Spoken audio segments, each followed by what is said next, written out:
Não desiste, negra, não desiste. Por mais que tentem te oprimir, e acredite, eles vão e não vão parar tão cedo. Quanto mais você se omitir, menos sobre a sua história estará escrevendo. Quando olhar as suas irmãs, veja todas, somos o início, mulheres negras, desde os primórdios, desde os princípios, África, mãe de todos, repare nos seus traços, indícios. É no teu colo onde tudo princípio. Somos as herdeiras da mudança, de um novo ciclo. É por isso que eu digo, não desisto, que não desisto, não desisto. Mel Duarte. Primeiro, eu entendo duas coisas assim básicas. A primeira é que quando a gente fala de solidão da mulher negra, a gente fala de um lugar da sociedade onde a mulher negra está. E nesse lugar ela está sozinha. Exemplo, a gente é criado numa sociedade que tem como estereótipo a mulher branca, os padrões eurocêntricos, né? O cabelo liso, a pele clara, o olho claro. E isso reverbera muito aqui no Brasil. Esse estereótipo joga a mulher negra para a margem. E quando ela está na margem, ela está sozinha nesse lugar. E estar sozinha nesse lugar significa que ela não tem nenhuma companhia, não só no sentido amoroso, porque é uma confusão também que se tem. Quando você fala de solidão, sempre está relacionado ao lado amoroso, sentimental. E não é só isso. Eu percebo a solidão da mulher negra a partir do momento que essa frase entra na minha vida por meio do feminismo, né? Foi um rolê que eu comecei com 16 anos, 17, por aí. E aí eu comecei a perceber momentos da minha vida em que eu tive abandono, né? Principalmente na minha infância em relação ao meu pai. E aí depois foi vindo os relacionamentos. Fui percebendo também que minha mãe era uma mulher negra, que ali havia solidão. E aí fui percebendo a questão de ancestralidade, minha avó, minha tia. E aí, ao decorrer da minha militância e ativismo, que eu fui buscando mais me entender nos espaços e esses momentos que se passaram, eu conheci realmente o que é a solidão da mulher negra. Quando se fala de solidão, é de solidão no aspecto assim, mais simplório da palavra. É a solidão. De maneira muito dolorosa, não de uma maneira libertadora, como solidão de forma de liberdade. Quando você, sei lá, termina com seu namorado, namorada, para se sentir sozinho, mas um sozinho libertatório. É uma solidão dolorosa, a solidão da mulher negra. A partir do momento que a gente sempre tem que provar a mais, que a gente é capaz, que a gente é boa e que a gente não é só um corpo, um pedaço de carne. Às vezes se relacionando com as pessoas é sempre mais para uma conotação sexual. Ai, ela é gostosa, olha essa bunda, não sei o quê. E assim, tem um coração aqui também que sente.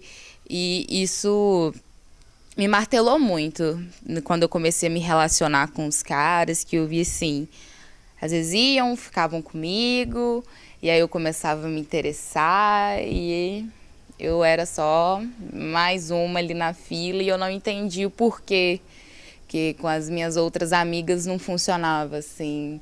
Os caras queriam namorar com elas e apresentar pra mãe e tipo assim, andar de mão dada na rua, e comigo era mais assim, vamos ficar aqui de boa. E é isso. Eu estudei numa escola onde majoritariamente eram crianças brancas. E só tinha eu e o Ramires de negro. E as outras crianças não brincavam com a gente. Era eu e ele brincando de boneca, de Power Rangers, nós dois. E eu era muito zoada a respeito do meu cabelo, do meu nariz. As meninas não queriam conversar comigo. Eu levava os brinquedos novos para poder tentar interagir e tal. Que eu sempre fui, né, do jeito que eu gosto de ficar falando com todo mundo, conversar com todo mundo, brincalhona. E na infância eu senti muito peso disso, porque eu chegava em casa chorando e falava com a minha mãe que eu não queria voltar lá, porque as meninas eram malvadas comigo, os meninos puxavam meu cabelo, me batiam, e eu não entendia por quê. E muitas vezes eu queria, e eu pedia, implorava minha mãe para poder alisar o meu cabelo, para que talvez de alguma forma isso fosse me ajudar a ter as minhas relações, porque eles implicavam muito comigo nesse quesito. Isolamento. O isolamento total. Eu era a menina negra, tipo assim, por mais que eu tenha estudado em escola pública, todos os meus anos, eu era uma das únicas negras dentro da sala. Era eu e a Laurinha. Eu lembro de poucos, assim, no Guilherme Alé tinha o Fábio, mas era majoritariamente branco. E eu era a menina negra, do cabelo cheio de trancinha, e completamente diferente. A Laura só usava cabelo preso e eu só usava trancinha. Como eu usava trancinha e era diferente de todas as meninas, todo mundo me olhava como a estranha, do cabelo estranho, a feia. Isso me moldou muito. Eu era muito magra, eu não tinha vontade de ir para a escola e eu sempre fui muito estudiosa. Então, como eu tive esse isolamento social, porque as pessoas me viam como estranha, eu acabei focando completamente no meu estudo. E isso me moldou, assim, para o resto, porque como eu moldei isso desde o início, o estudo era o meu principal, eu não tive a vontade de interagir com outras pessoas. Eu me isolei por si só. Pelo isolamento dos outros, eu acabei me isolando e aproveitando da minha solidão para mudar outras coisas, como eu tomei muito gosto pela leitura. E eu acabava ficando na biblioteca o tempo todo, porque interagir com as pessoas era doloroso, porque eu era a debochada, a criticada, a feia, a esquisita. E dentro da biblioteca era eu e os livros. Então ali eu era alguém. E fora dali eu já não era mais ninguém, fraga. Então, uns momentos da minha vida assim que eu lembro, que é a relação paternal, né, que eu tive bastante distância, foi quando minha irmã, que ela é filha de outro pai, nós somos filhas de uma mesma mãe, recebeu um bichinho de pelúcia do pai dela. E eu perguntei para minha mãe por que eu não tinha, né? E aí a minha mãe falou que o pai dela tinha dado. E aí ela fez todo um corre para comprar um bichinho de pelúcia, só que eu entendia que não era a mesma coisa, saca? Assim, tem um processo de aceitação da nossa negritude, né? Assim, eu acredito que a maioria dos negros brasileiros passaram por isso. E no meu processo de aceitação, que se deu mais ou menos por volta dos 13, 14, 15 anos, eu sempre me relacionei com pessoas que não se entendiam como negras e também não entendiam as outras pessoas como negras, e que isso configurava uma certa rejeição. Ou seja, eu me relacionava com pessoas que eram pessoas extremamente racistas, mas, como eu era uma menina legal, sou uma menina legal, então eu aceitava situações de desconforto. Assim, eu aceitava, por exemplo, a minha vida inteira eu tive amizade com uma menina branca. Assim, a minha melhor amiga é uma menina branca. E até hoje nós somos amigas, adoro ela e tudo. Mas a gente estudava na mesma escola e eu sempre senti que ela estava em primeiro lugar e eu sempre como segunda opção, principalmente quando a gente ia se relacionar socialmente com alguém, por exemplo, numa festa, ou quando né, na fase de puberdade que a gente está se relacionando com os meninos. Então, assim, ela sempre era a primeira e eu sempre, você faz parceria ali com o meu amigo, sabe? Era sempre num segundo plano. Eu sempre estava à margem. Esse lugar da margem, e no lugar da margem sozinha, porque eu não entendia. Então, aí, se você vive uma situação que você não entende, e muito menos as pessoas que estavam ao meu redor. Na adolescência, já foi nessa fase de transição, assim, de me entender. Na verdade, assim, eu entendi primeiro o meu cabelo, e depois eu entendi que eu era negra. Primeiro eu entendi que meu cabelo era crespo, depois eu entendi que eu era negra. Assim, eu assumi o cabelo, mas achando que eu era morena, mulata, moreninha, qualquer outra coisa menos a palavra negra, né? Então, na adolescência, eu já me impunha mais, já tinha uma segurança maior do que eu queria. Então, para mim, foi, mesmo ainda sentindo essa falta de apoio paterno, de uma referência masculina, ou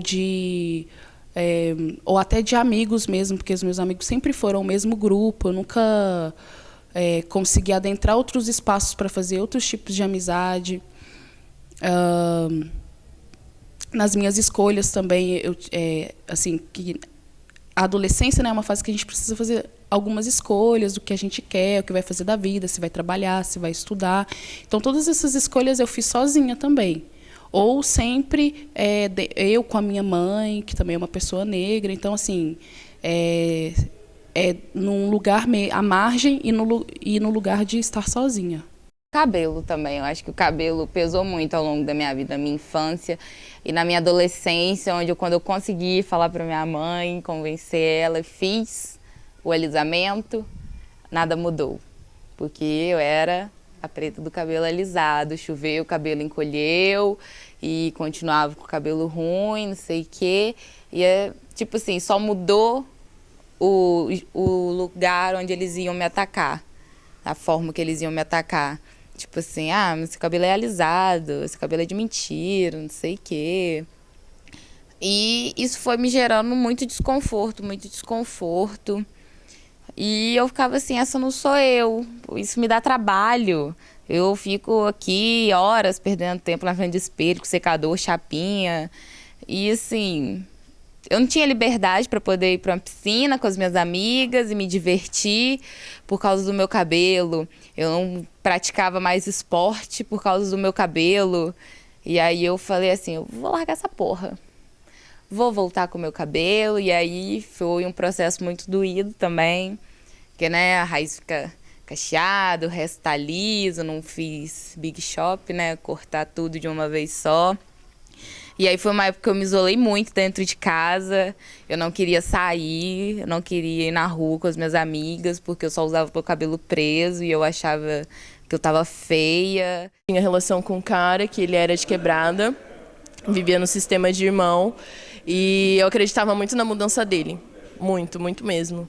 E eu via que eu era muito forte para aquilo. Sabe? E ao mesmo tempo todo mundo me julgava e eu vivia com aqueles julgamentos e ainda entendendo a perspectiva dele, né, o que ele estava vivendo. E aí eu comecei a me empoderar, porque eu ficava sozinha e entendia os meus sentimentos e o que eu estava querendo amadurecer, né, em pensamento para resolver outras vidas e não só a minha, né, porque era uma ligação. E aí eu fui crescendo. Tipo, não tem como falar que a mulher negra ela vive totalmente sozinha, porque ela busca meios para se reerguer, né? Como dentro de casa nunca teve essa conversa sobre sexualidade e tudo mais, eu sempre fui um pouco ignorante em relação a isso. O que me afetou muito, porque quando o meu corpo mudou, ele mudou de maneira drástica. Antes eu era a palitinho, e, de repente, meu peito cresceu muito mais que das minhas amigas, o meu quadril alargou muito. O meu corpo, na minha adolescência, era um corpo muito ampulheta, sabe? A cintura fininha, o peito grande, o quadril largo. E foi quando eu fui mais sexualizada. E você pediu para escolher um fato. Foi quando eu sofri meus estupros. E foi quando mudou a minha vida completamente. Porque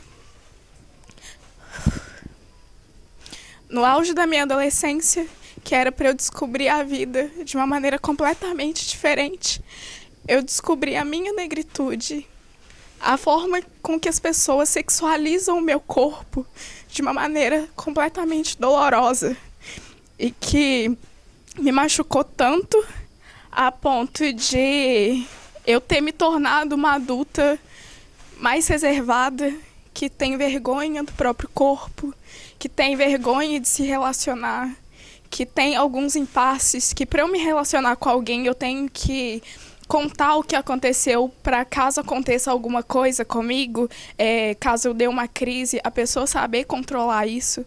Eu adquiri o transtorno de ansiedade por causa disso. Então, da minha adolescência, tem a parte da solidão da mulher negra, porque a mulher negra ela é muito sexualizada. E eu sou vista como a mulata exportação, porque eu tenho um tom de pele que ele tá ali no médio, não é de pele clara, nem é de tom retinto. Eu tô no médio.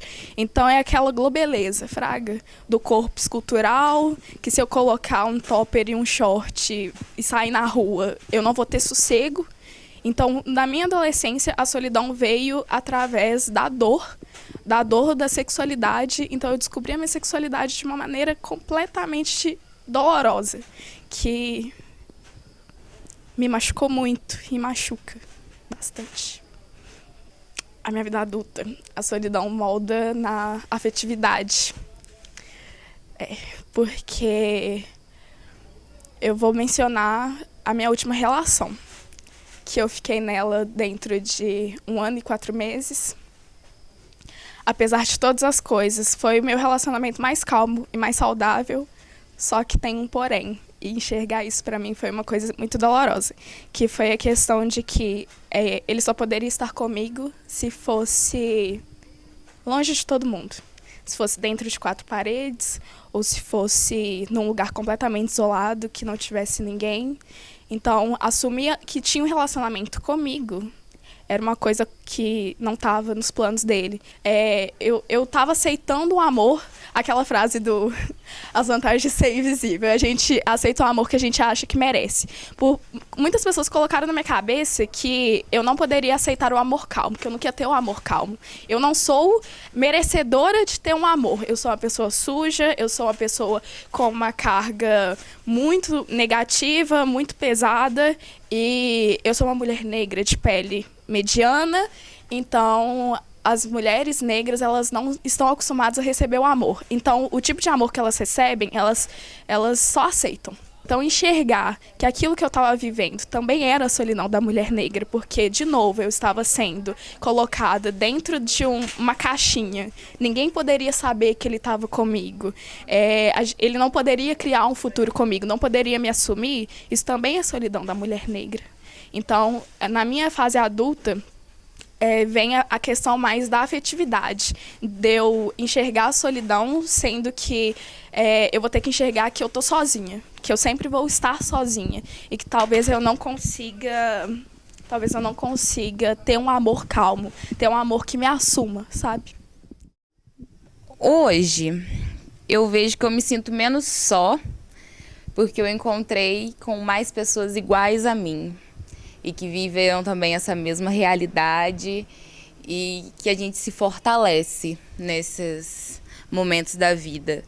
Mas eu vejo que agora, como uma mulher adulta, a questão do assédio pesa mais, porque o jeito que os homens olham e mexem com a gente na rua é diferente, sabe? É um olhar muito mais sexual. Você vai no bar e você tá conversando de boa, um cara vem te pedir um isqueiro, perguntar se tem um isqueiro, ou falar qualquer coisa, vai jogar na mesa. E aí ele te olha de cima a baixo e ainda dá aquela risadinha. Isso me deixa muito puta. E hoje pesa muito nisso. E no mercado, eu vejo que trabalhar com os homens também é difícil.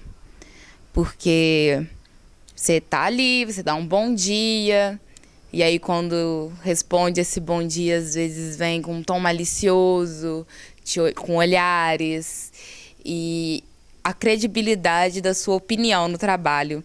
Eu vejo que eu tenho que ser mais rigorosa, e não de um jeito que eu gostaria, para eu poder me expor, me impor, né? Falar assim, eu acho que deveria ser assim. Porque eu já falei 1, 2, 3 vezes e não me dá atenção, e eu... Querido, eu tô falando com você mesmo. Dá para prestar atenção aqui? Para todas as mulheres, questão de ter que se impor, mas eu acho que a gente é 2 vezes mais, porque a gente já é diminuída por ser mulher e é diminuída por ser uma mulher negra. Que aí pesa. Tem que ser forte 2 vezes mais, às vezes. Vim pra faculdade de morar sozinha, né? Eu vim pra moradia estudantil, quando eu vim pra cá, e eu morava com 12 pessoas. E daí eu percebi que muito do que eu falava, vivia, estava sendo distorcido, né? Ali naquele ambiente. Pelas pessoas pensarem de outro jeito, agirem de outro jeito e não receberem a minha causa completamente como eu desejava, saca? E daí eu fui morar sozinha, depois que rolou a desocupação do espaço onde a gente estava. E eu percebi, assim... Eu lembrava muito da minha mãe, o quanto eu queria minha mãe do meu lado. E o quanto ela me trabalhou para que eu fosse aquela mulher que estava, tipo, lidando com tudo sozinha e com um gato, porque eu não consegui ficar sozinha. Adotei uma gatinha, chama Yo. E aí, é isso, velho. Até agora, tipo, eu tô tentando, saca? Me uni com 2 minas pretas também, que no caso elas também vivem a solidão. Toda hora a gente fala, tipo, a gente tá sozinha, e nesse mundo a gente tem que lidar sozinho e tal. Nós 3 estamos no mesmo espaço, só que ainda são causas diferentes, amadurecimentos diferentes que a gente vai lidando na solidão, né? No Brasil, a gente tem altos índices de aborto, né, de mortes por aborto. E eles acontecem com mulheres negras e periféricas. E quando essas mulheres passam por esse processo, elas estão sozinhas. E sozinhas de tudo, porque até esse assunto é um assunto que está num submundo, assim, né? Como a gente não tem uma política de entendimento, né? Todas as questões que a gente sabe que vivemos numa sociedade machista, que o nosso Congresso é totalmente reacionário quando a gente vai falar com a questão do aborto. Então, assim, a mulher negra, ela tem que buscar, se ela não quer ter um filho, ela tem que buscar outras formas, e isso ela faz sozinha, porque se ela fizer com outra pessoa, ela vai ser criminalizada, julgada, espraguejada, enfim. A maior consequência que eu vejo hoje da solidão da mulher negra é nesse sentido, assim, ela passa por experiências desagradáveis que estão no submundo da sociedade, e ela passa por isso sozinha, sem apoio nenhum, e mesmo que ela busque esse apoio, mesmo que ela busque uma companhia, ela não vai ter, ela não vai conseguir em todos os lugares. Assim, ela pode conseguir, claro, mas em determinados locais. Eu levo preta e negra nas minhas relações, porque todos os meus relacionamentos é de uma forma carinhosa. Os meninos, eles só me chamam de preta, negra, mulata, moreninha, morena. Tipo assim, quando eu tô passando na rua e aqueles macho chato do caralho vem encher a porra do meu saco e vai mexer, fraga. E, tipo, é de uma maneira muito sexualizada. Hoje o irmão me chamou, falou que uma irmã era moreninha para eu procurar por ela e tal. São palavras históricas, né, que foram construídas para demarcar a gente socialmente. A palavra preta me remete muito à África, né, que é questão de etnia. Quando as pessoas me chamam de preta, eu lembro muito da minha etnia, do que eu sou pessoa, do que eu sou ser, né?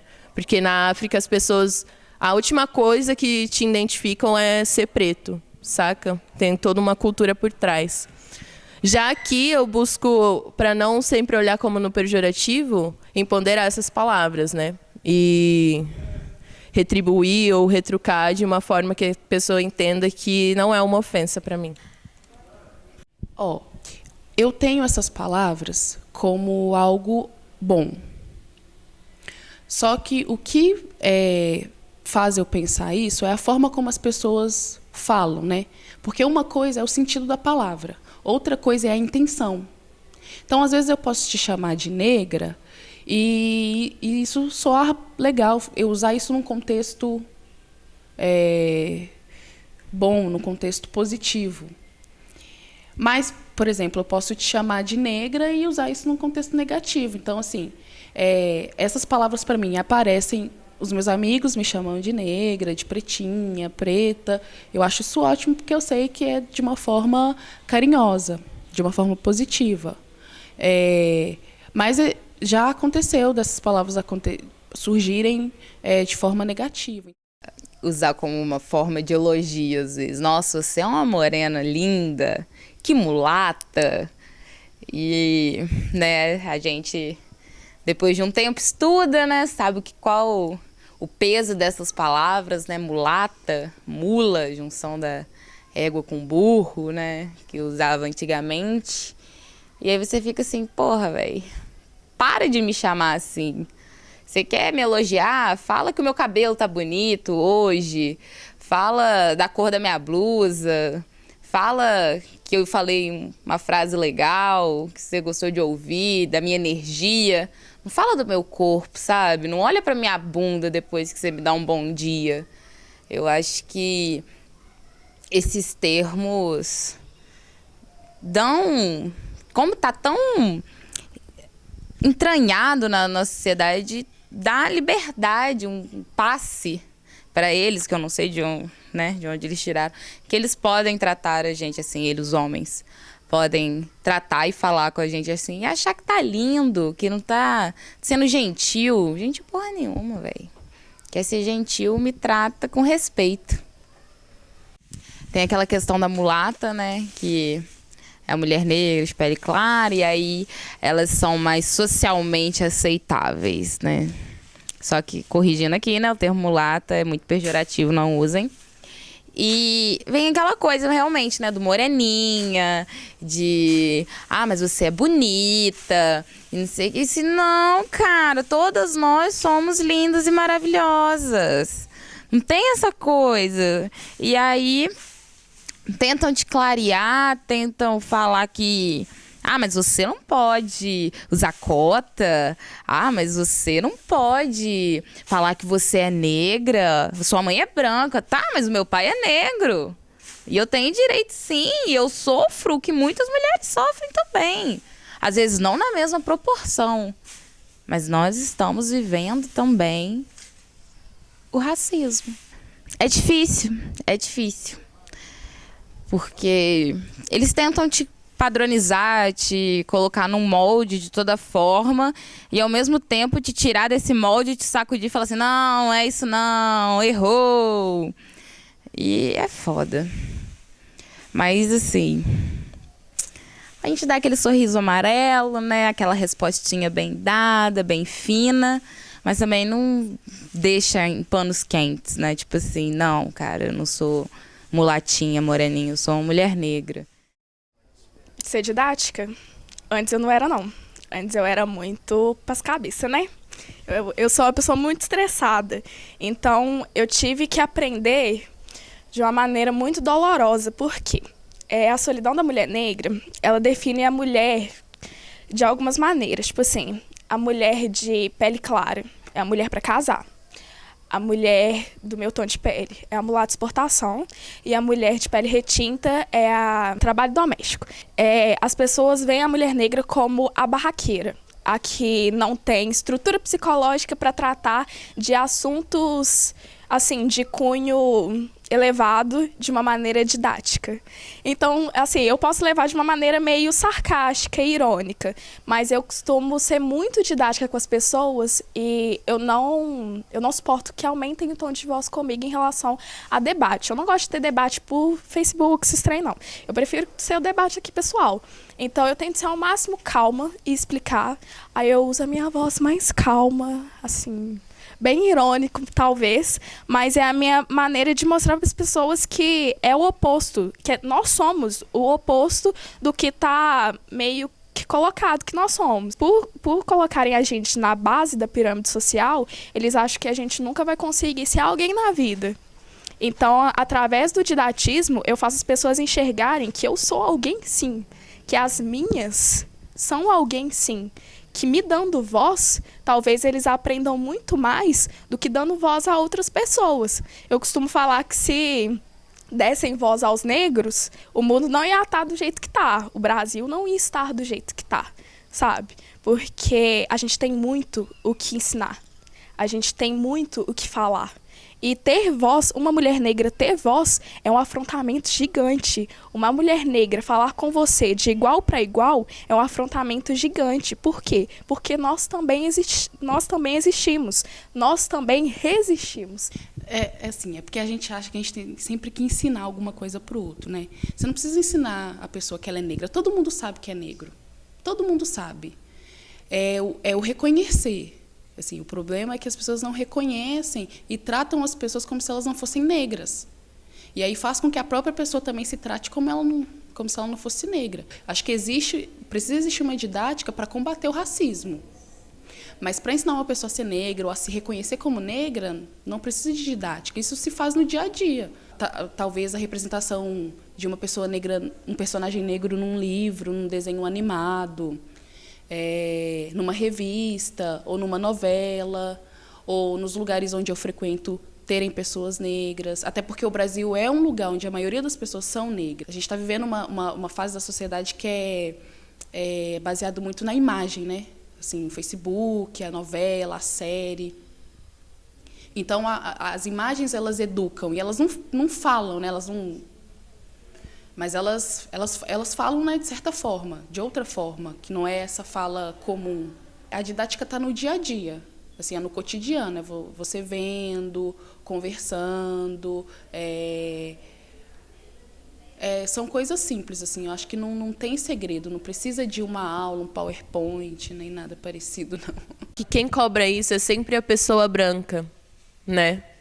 É sempre alguém que quer ver a gente fazendo algo que eles deveriam fazer. E acredito que didática a gente tem, só não chama esse nome, só se chama subjetividade, só se chama Ubuntu. Eu sou porque nós somos, saca? Não tem como não chegar para uma irmã e ela não sentir a empatia, saca? Se ela vive aquela mesma coisa. Então, acredito que essa cobrança ela vem de quem cobra, saca? Que é esse corpo branco que é moldado, que é privilegiado, que tem essa didática, espera essa didática para cobrar, saca? É meio contraditório para mim. Por isso que eu falo muito que o preto é o corre, tá ligado? A gente está fazendo. Quem cobra mais é porque precisa de teoria para nomear a atividade. Ser negra, para mim, é uma dádiva. É uma dádiva que vem de dor. É uma dádiva que, para ganhar voz, eu tive que doer. Para dar voz, eu tenho que doer. E eu não dou sozinha. Ser negra, para mim, nossa, foi quando eu descobri as minhas maiores qualidades, meus piores defeitos. E é foda, fraga. Ser negro é foda. Mas é um ser foda que também dói, sabe? É difícil, viu? Você tem que se afirmar o tempo todo. É engraçado como, assim, eu lido com crianças e até os meninos mais novos, eles te testam. Eles te testam. Então, a gente tem que afirmar que a gente sabe, que a gente estuda, que a gente é capaz, que a gente entende, que a gente tem capacidade. Então, você vai o tempo todo se afirmar. E aí você arruma os mecanismos, né? Você, sei lá, impõe a sua voz, ou você arruma mecanismos de acesso, não sei, vai usar seu cabelo liso, ou vai andar com pessoas brancas. Você vai arrumando os mecanismos para sobreviver enquanto mulher. E tudo isso quando você tem consciência, né? Porque nós temos ainda muitas mulheres que não têm consciência, né? Não é que não têm consciência, elas têm consciência, mas elas não estão empoderadas, né? Muito amor, muita alegria, muita felicidade e ter esse corpo, conhecer esse corpo, amar esse corpo, mas até você conseguir alcançar isso, é muita luta, é muito sofrimento, é muita tapa na cara e pessoas apontando o dedo para você.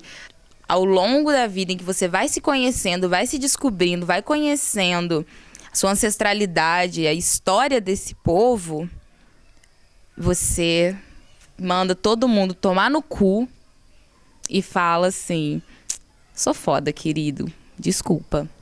E você não tá aqui para delegar nada. Ser mulher preta é ser Deus. Deus há de ser fêmea, Deus há de ser fina, Deus há de ser linda, Deus há de ser, Deus é mãe. Quando eu conheci o feminismo, eu não conheci o feminismo negro, interseccional, né, de começo.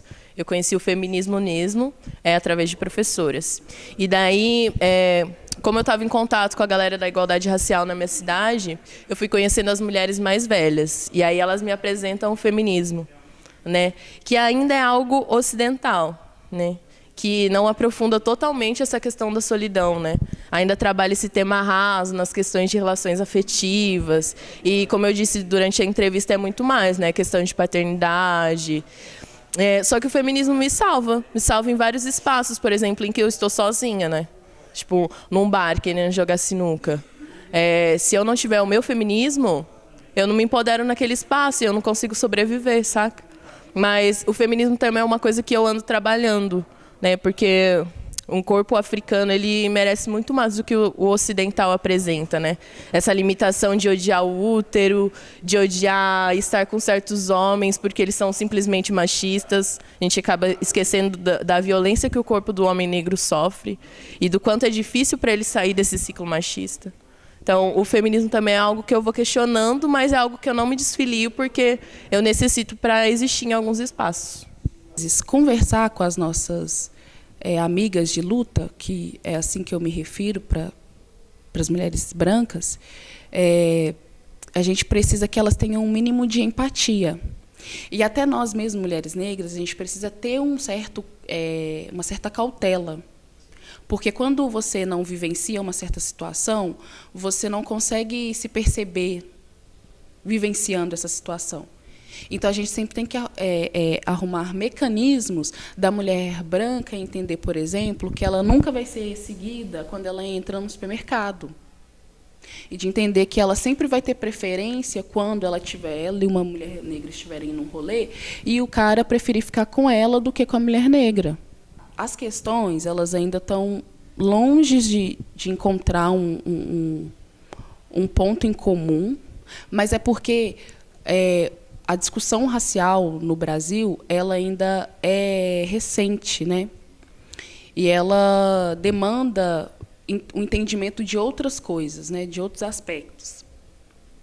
Mas eu acho que a gente está conseguindo construir um movimento, apesar de um tanto separado, porque aí vai criando caixinhas, né? A caixinha da mulher branca, a caixinha da mulher negra, a caixinha da mulher negra trans, a caixinha da mulher branca trans. E aí a gente não consegue entender, encontrar o centro disso que existe, né? Onde estão as mulheres pretas? Na favela. Na favela.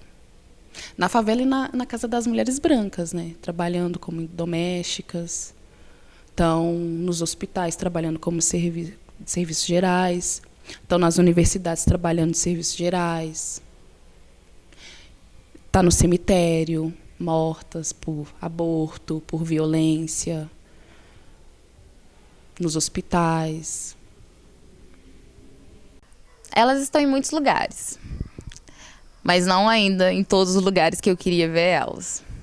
Elas estão conquistando os espaços delas, eu vejo elas na televisão, eu vejo elas na internet, eu vejo elas produzindo conteúdo, eu vejo elas nas artes, mas eu também quero ver elas nos cargos de chefia, nas lideranças, na política, e eu acho que a gente está caminhando, mas tem que andar muito também, ainda. Porque não é só uma para dizer assim, tá representando. Não, somos várias e muitas e que pensamos de formas diferentes e que temos que estar em todos esses espaços para representar todas nós. Eu nunca me senti representada, sabe? Eu nunca me senti vista, porque eu sempre fui de assistir muita novela na infância.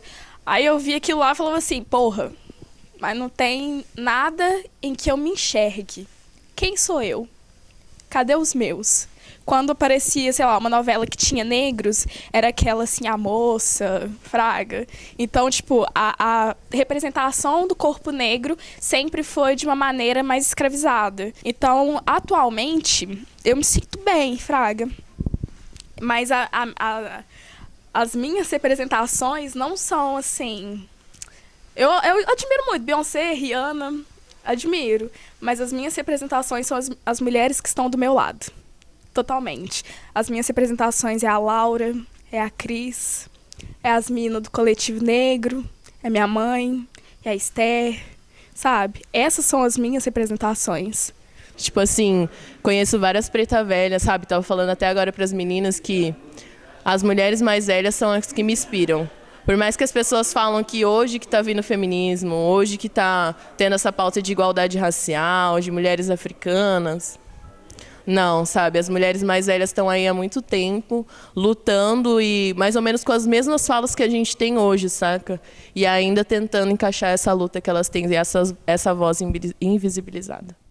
Eu acho que eu represento, sim, porque eu também estou ocupando um espaço que muitas antes não puderam ocupar. Estou numa universidade federal, estou trabalhando e com jornalismo, que a gente sabe também que são poucas as mulheres negras que estão lá e estão na TV. Não falando que eu vá trabalhar na TV, mas assim...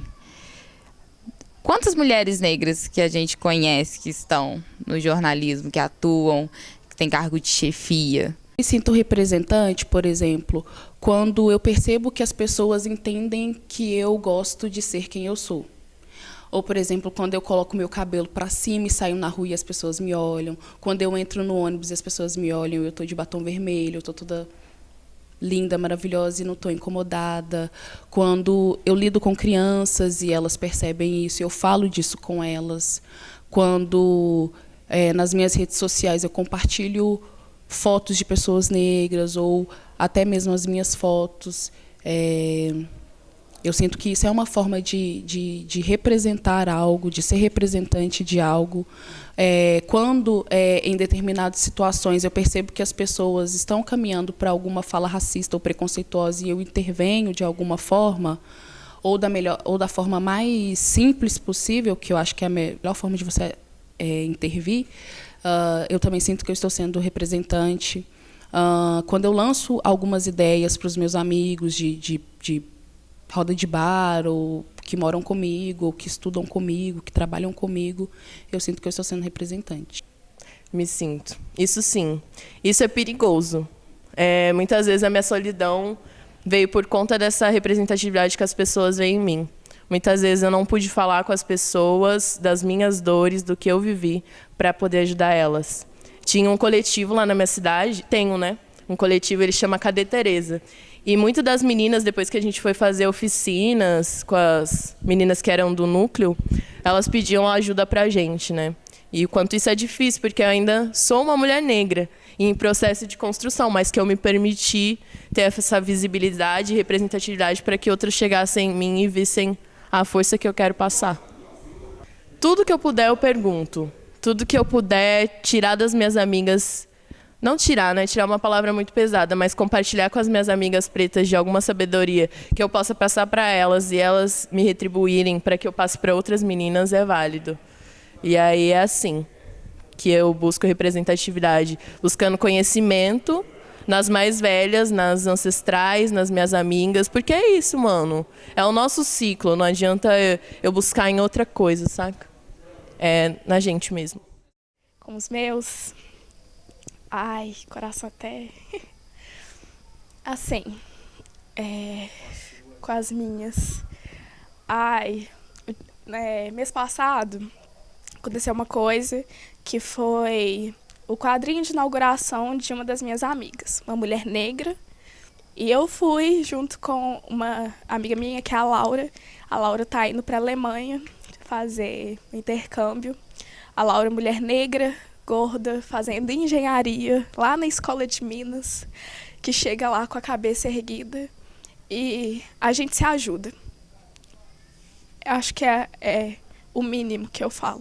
A gente se dá força. Eu acho que eu não estaria aqui hoje se eu não tivesse força, se eu não tirasse a força dessas mulheres. Eu sei que é muito vago falar isso, mas eu realmente sinto que quando uma mulher negra avança, ela leva, sim, as outras muito além, sabe? A pessoa que eu tô me tornando hoje, a pessoa que eu luto hoje, não é só para mim. É para os meus, para as minhas, e é principalmente para que a criação das minhas sobrinhas e a forma com que elas levem o mundo seja muito melhor. Que eu não quero que elas passem por metade das dores que eu passei. Eu não quero um mundo fácil para elas, eu não quero entregar de mão beijada. Eu quero que elas lutem também, só que eu quero que elas lutem de uma maneira mais aberta. Aqui na faculdade, Aqui foi muito triste. Aqui eu senti solidão mesmo, tipo... eu já vinha dos movimentos sociais, eu tinha um coletivo lá na minha cidade. E eu esperava muito chegar aqui e ser acolhida, saca? E aí eu percebi que eram corpos negros também, sendo jogados em uma instituição que não é nossa. A gente pode falar que a academia é nossa, mas ela não é nossa. E no Egito, em Cambridge, a gente estudava em casas antigas, casas chamadas da vida, né? Que não trabalhavam questão de justiça, né? Trabalhavam questão de ética, de serenidade, de discernimento. E aí a gente cai nesse espaço e fica realmente solitário, desesperado. Então eu não cobro ninguém assim de também não ter me acolhido. Mas aí o que acontece? Eu vou para os meus corres. Eu vou para a galera da cidade. Eu não curto o meio universitário. Não curto. Eu fui atrás de batalha, eu fui atrás de sarau. E aí eu encontrei preto lá. Eu tô batalhando aí para passar um período. Tipo, eles não dialogam com a gente, né? Eles não ensinam como... Não que eles devem. Não sei se os brancos entram aqui, eles aprendem como estudar. Eles já vêm de uma escola que ensina eles, saca? Eles já vêm de uma rotina que ensina eles. E aí a gente cai nesse espaço sem também uma orientação, já que a gente pauta tanto, tipo, essas novas questões que já eram para ter sido trabalhadas há muito tempo, mas que agora a gente tem uma abertura. Como que eles recebem isso, né? E qual é a forma que a gente tem que chegar para que eles entendam ou vejam o nosso corpo? Toda hora, cara. Questão de bolsa, questão de permanência, tudo. Iniciação. Cara, o FOP. Eu amo estar com os meus amigos, eu amo estar com a minha família, eu amo estar com pessoas que me fazem bem. Eu amo de forma intensa as pessoas que eu estou me relacionando. Mas às vezes é difícil a gente pegar e demonstrar também esse amor, porque nem sempre as nossas demonstrações também são retribuídas no mesmo grau. Às vezes é só lidam com a gente de uma forma sexual e descartam o sentimental. Então, assim, a vida também vai dando aquela enrijecida assim, na gente. Afetivamente falando, sim. Mas eu ainda não fui amada, amorosamente falando. E eu não sei se um dia eu vou ser. Eu não sei se eu vou encontrar alguém que compactue com as minhas dores, que acredite, que me ouça, que eu possa transbordar, sabe? Que eu possa sair na rua de mão dada. Quando você falou isso, eu lembrei de uma foto que de vez em quando eu posto, que é beijo sua preta na rua. E eu quero isso um dia, fraga. Só que eu não sei se eu vou ter. Então, o amor pra mim, de maneira amorosamente falando, eu não sei se eu vou ser capaz um dia de ter. Mas o amor, afetivamente falando, nossa, eu tenho pra caralho. Não.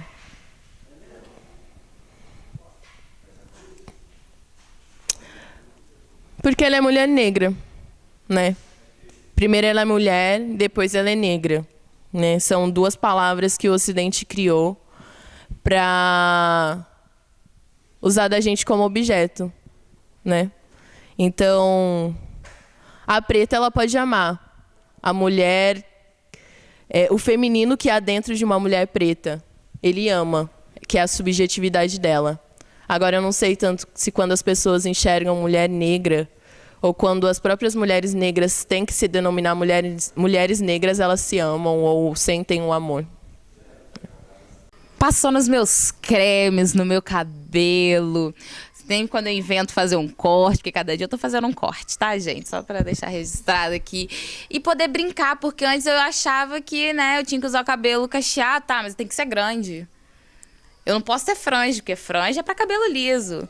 E aí, à medida que eu fui conhecendo o meu cabelo, conhecendo o meu corpo, e falei assim, não, eu posso ter o cabelo do jeito que eu quiser. E eu, depois que eu fiz a transição, eu ficava muito assim, ai, amiga, mas por que você não faz pra transição também?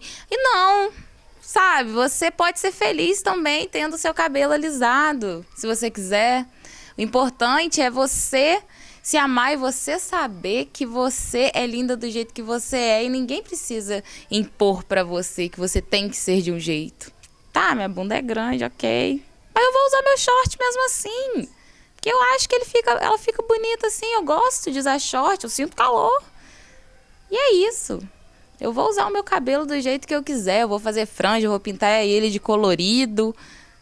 Desde que eu esteja satisfeita, eu esteja feliz, eu acho que é isso que importa.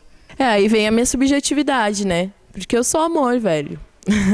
Eu amo toda hora. E eu amo mesmo, assim. Tipo, libertar o meu corpo de certas amarras. Eu fiz teatro, né? E entender a minha sexualidade, o meu movimento, o meu corpo, que eu sou mente, que eu penso. Ver isso que é subjetivo em mim, que é Suelen, que é ser, me fez combater tudo, velho. É assim, tipo, eu tenho que acordar, eu tenho que pensar em toda uma questão filosófica da minha existência pra... Então é assim que eu amo, é assim que eu combato. Eu sou menos solitária porque hoje eu me conheço. Porque eu encontrei outras maneiras de saciar as minhas carências afetivas e amorosas. Eu enxerguei um outro nível de amor que eu posso ter, sabe? Eu sempre busco muito afeto, contato. E eu não me sinto, assim, tão sozinha, porque eu busquei e encontrei novas formas de conseguir, de suprir essas faltas dentro de mim. Eu desejo respeito, acima de tudo, porque a gente tem que parar de ficar objetificando as pessoas. A gente trata as pessoas, os sentimentos, as relações como algo descartável, sabe? Não tô falando que você tem que amar pra sua vida inteira a primeira pessoa que você se relacionar. Mas você ter essa responsabilidade afetiva de que a partir do momento em que você está se relacionando com alguém, você sente algo por ela e ela sente algo por você, você é responsável. Eu protegeria a Esther das dores, sim. Eu protegeria a Esther da sexualização do corpo dela, quando ela estiver mudando de corpo. Eu protegeria a Esther do racismo. E é aquela educação racial que tem que ser dada não só para crianças negras, tem que ser dada para crianças brancas também. Então é aquele respeito. O que eu quero para eles, eu quero que eles cheguem onde eu tô, não. Eu quero que eles vão além, fraga. Eu quero que... Nossa, eu quero tudo. Eu não quero pouca coisa, não. Se eu quero conquistar o mundo, eu quero que eles conquistem o universo, fraga. Acredito que a gente tem que se organizar politicamente, né? E saber das nossas leis e, se preciso, ir armado pra rua, né? Seja de conhecimento ou seja com armas. Porque a mulher negra, quando ela tem ciência, quando ela tem consciência do que ela vive, ela sabe que ela vai conseguir reverter essa situação através do amor. Eu não vou fazer com que as situações ruins e o lugar ruim que a sociedade me coloca, eu não vou transferir isso para o outro. Eu vou transferir isso em amor. E é assim que a gente vai revolucionar. Eu não acredito que raiva, que ódio possa transformar as coisas. Eu acredito que a mulher negra tem amor. Na verdade, a mulher negra tem o poder de transformar ódio em amor.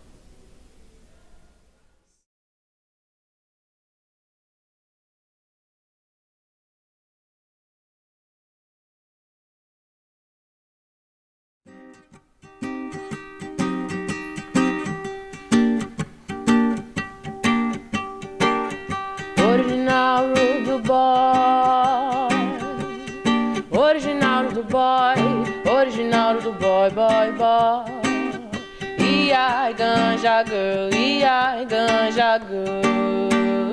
Oh, oh, ai, oh, ai, oh, ai. Oh, oh, ai, oh, ai, oh, ai.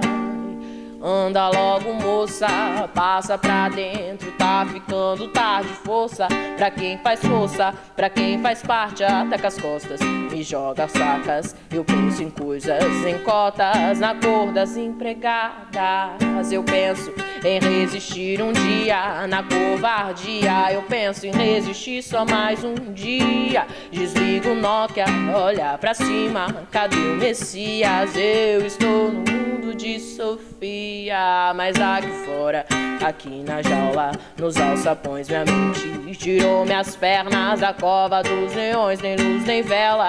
Getúlio Vargas e Júlio César, onda interna, sujeito à internação lá, a polícia anunciava o rei, raça don't work no CIA. Meu telefone, meu telegrama de telescópio me vigiam com os caras do IP. Meu corpo, meu para-brisa, meu para-raio de paraglider, abrigo meu papagaio e não sou pirata. Seu cara pálida, minha viagem gerou uma filha que tava grávida. São Sebastião, Nossa Senhora de